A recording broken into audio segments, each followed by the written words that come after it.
بسم اللہ الرحمن الرحیم 10 محرم یعنی محرم کا مہینہ چل رہا ہے۔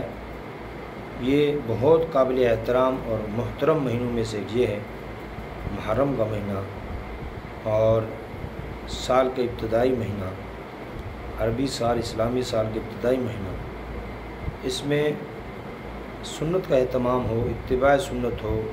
حضور علیہ السلام نے یہ مہینہ کیسے گزارا، اور حضرت عمر رضی اللہ عنہ کی پہلی یکم محرم کو شہادت ہے، آپ دنیا سے رخصت ہوئے، یہ امت کے لیے بہت بڑا سانحہ ہے۔ اور 10 محرم کو حضرت امام حسین رضی اللہ تعالی عنہ اور آپ کا تقریباً پورا خاندان، دو جہاں کے سردار کی پوری پیڑھی تقریباً وہیں ختم ہو گئی۔ اتنی بڑی قربانی امت کے لیے، دین کے لیے، اسلام کے لیے، سنت کے لیے دی گئی، نہ کہ بدعات کے لیے، شرک کے لیے، رواج کے لیے، رسم کے لیے، نہ کہ اللہ کے دین کو بگاڑنے کے لیے، نہ کہ خواہشات کے مطابق زندگی گزارنے کے لیے، بلکہ سب کچھ کیوں ہوا؟ اس لیے ہوا کہ اللہ تعالیٰ کا دین زندہ ہو جائے، ظلم ختم ہو جائے، ظلم مٹ جائے، حرام مٹ جائے، سود مٹ جائے، اور رشوت مٹ جائے، یہ ساری چیزیں ختم ہو جائیں۔ وہ دو جہاں کے سردار کے اولاد ہیں، وہ امام ہیں وقت کے، انہوں نے ساری قربانیاں دی، پورا خاندان مٹا کے دکھا دیا کہ اللہ کے دین کے لیے سب کچھ قربان کیا جا سکتا، اللہ کے دین کو قربان نہیں کیا جا سکتا۔ ہم کیا کرتے ہیں؟ رسم و رواج کو نہیں چھوڑ سکتے، دھوکے کو نہیں چھوڑ سکتے، جھوٹ کو نہیں چھوڑ سکتے، رسم کو نہیں چھوڑ سکتے، رواج کو نہیں چھوڑ سکتے، بدعت کو نہیں چھوڑ سکتے، شرک کو نہیں چھوڑ سکتے۔ شادیاں تو اللہ کی نافرمانی سے بھری ہوئی، کوئی فوت ہوتا ہے تو وہاں بدعتوں کی لائن لگ جاتی ہے، اور کوئی خوشی ہو تو اس وقت، کوئی غمی ہو تو اس وقت اللہ کے احکام کو توڑا جاتا ہے۔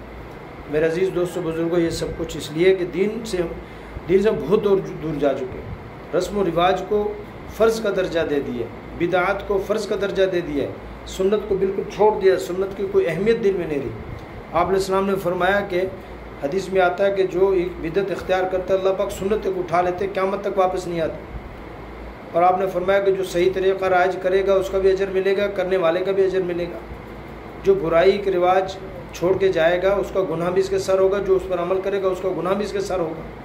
تو ہم سنت جاری کر کے جائیں، سنت کے مطابق زندگی گزاریں، تاکہ ہمیں دیکھ کر دوسرے سنت پر چلیں، ان کا اجر بھی ہمیں ملے گا اور اپنی ذات کا اجر بھی ملے گا۔ اور آپ نے فرمایا من احیا سنتی فقد احبنی ومن احبنی کان معی فی الجنہ، جو سنت اختیار کرے گا مجھ سے محبت کرنے والا ہے، جو محبت مجھ سے کرے گا جنت میں میرے ساتھ ہوگا۔ اور من رغب عن سنتی فلیس منی، جو میری سنت سے ہٹ کے زندگی گزارے گا میری امت سے خارج ہے۔ تو میرے عزیز دوستوں، اس لیے اس مہینے کو رسم و رواج سے ہٹا کر سنت کے مطابق زندگی گزاریں۔ ہمارے علاقے میں بارکھان اور اس کے مضافات اور مختلف علاقوں میں کیا کرتے ہیں؟ رات کو دہے کے نام پہ کہ جی دہا ہو رہا ہے، رات کو مردوں کا دہا ہے، قربانی کرتے ہیں، جانور ذبح کرتے ہیں۔ شریعت میں کہیں بھی بالکل نہیں لکھا ہوا کہ مردوں کا بھی کوئی دہا ہوتا ہے، زندوں کا بھی دہا ہوتا ہے۔ اور پھر کیا کرتے ہیں؟ دن کو کپڑے بدلے ہوئے ہیں اور سارے مٹھائیاں لے کر بوریاں اور جھولیوں کی جھولیاں بھر کے قبرستان لے جاتے ہیں، وہاں جا کے تقسیم کرتے ہیں۔ پھیش ڈھورا یعنی کھجور کی طرح کا ایک تنا ہے وہ ڈالتے ہیں، کھجور کے پتے ڈالتے ہیں، اس طرح کی ساری چیزیں لے جا کر ڈالتے ہیں۔ تو میرے عزیز دوستوں، دن کے شریک کوئی اعتبار نہیں ہے، کہیں سے ثابت نہیں ہے، اس لیے سے بچیں، یہ بدعت ہے، یہ گمراہی ہے۔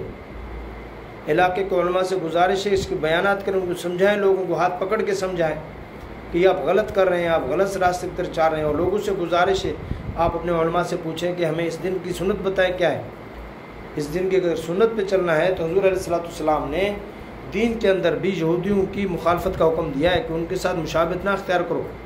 مدینے میں جب آپ تشریف لے کر گئے تو وہاں لوگ روزہ رکھتے تھے 10 محرم کا، پوچھا یہ روزے کیوں رکھتے ہیں؟ انہوں نے عرض کی کہ جی یہ حضرت موسیٰ علیہ السلام کے دریا نیل سے نکلنے اور فرعون کے غرق ہونے کی خوشی میں۔ آپ نے فرمایا ہم زیادہ حقدار ہیں کہ یہ روزہ رکھے، آپ نے روزہ رکھا۔ پھر فرمایا اگر میں اگلے سال زندہ رہا تو میں 2 روزے رکھوں گا۔ اس لیے علماء نے لکھا ہے کہ آپ 9، 10 یا 10، 11 کا آپ روزہ رکھیں، ایک ساتھ ملا کے رکھیں، الگ الگ نہ رکھیں تاکہ یہودیوں سے مشابہت نہ ہو۔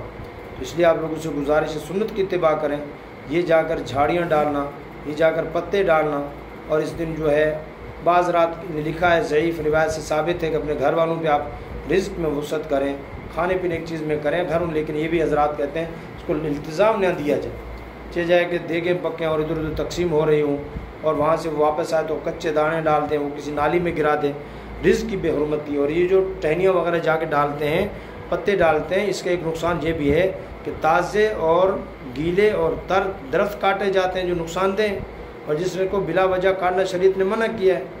معلوم مویشی کھائیں گے، بڑے ہوں گے، لکڑی ہوگی، آپ آگ جلائیں، آپ اپنے استعمال میں لائیں، نہ کہ فضول میں ڈالیں. اس لیے ان پر عمل کریں. اللہ تعالیٰ ہم سب کو عمل کرنے کی توفیق عطا فرمائے. یہ ویڈیو سارے علاقے میں سب تک پہنچائیں تاکہ بات سب تک پہنچ جائے. السلام علیکم ورحمۃ اللہ وبرکاتہ.